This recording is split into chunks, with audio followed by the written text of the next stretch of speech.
I'm Dave Mercer. I'm Matt Pangrac. And welcome to THECULL, a weekly sport fishing debate show.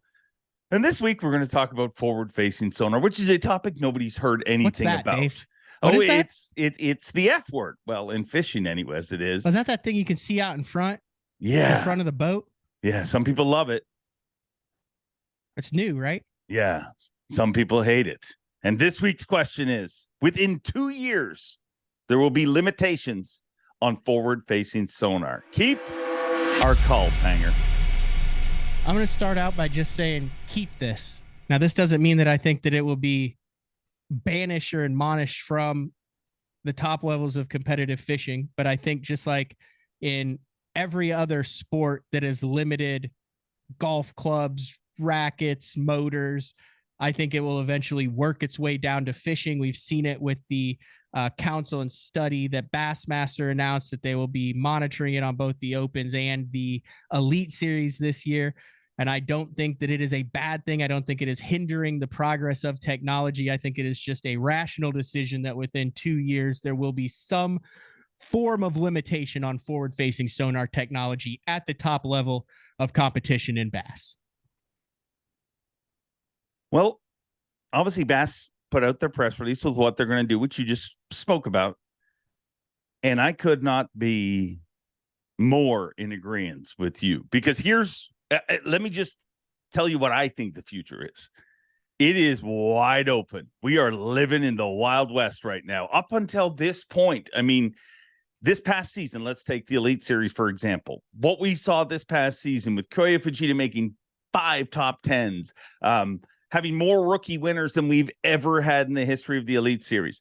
What is happening right now in the offseason is basically a land race to gather as much land as possible. And I believe next year we are going to see boats that have more transducers and more technology. I mean, what Kyoya Fujita did is amazing, but that's just the start. I think you don't think, I mean, just like everybody aims to get better, and world-renowned people will say Kyoya is one of the best at it. Obviously, he has proven that. He has earned that title. You don't think he's trying to get it better? You don't think he's trying to push it further? So I think within 2 years, maybe within a year, there will be no choice but competitive tours, but too limited, because we are literally going to have people out there with boats that have freaking satellite dishes on the back deck.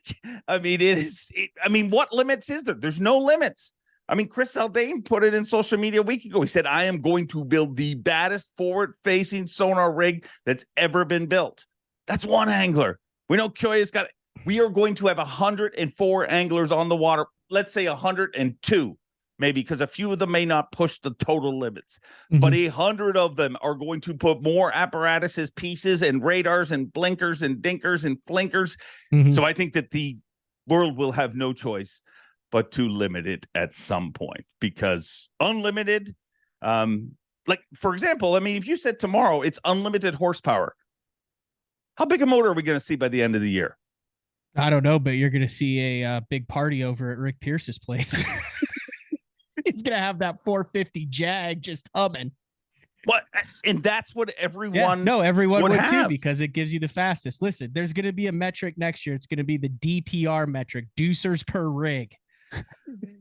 Never before did I think it'd say, well, how many transducers are you running? That was just not a question before. It is now. But here's the plus side to this, Dave. I think by standardizing electronics in the future, it brings back the skill element in, because you have a lot of talented anglers who I believe their talent is being diminished because it is being placed on the technology and not how they are using the technology. When you have standardization in the technology, then the skill that the anglers have with that technology and the time they're spending on the water begins to shine, because it's not a you have what I don't have. And it really allows those anglers who are savants with that technology to rise to the top and not have any, well, you've got 5 transducers, or, well, you can see farther than the rest of the field. It brings that skill back in and legitimizes it again. It's funny, and I may look distracted because I'm trying to pick up. I mean, a dude sent me a DM about this literally this morning, and I haven't totally read it. I just kind of glanced over it. but he has a whole theory about digital disruption. And he said that the fishing world, really, when you think about digital disruption, and he put it into other businesses, other pastimes, whatever, digital disruption has been a thing in every, not just every sport, but literally every single business there is out there. There is digital disruption, and that's going to continue. I think the fishing industry is just literally at the edge of things, because wait till AI becomes a thing.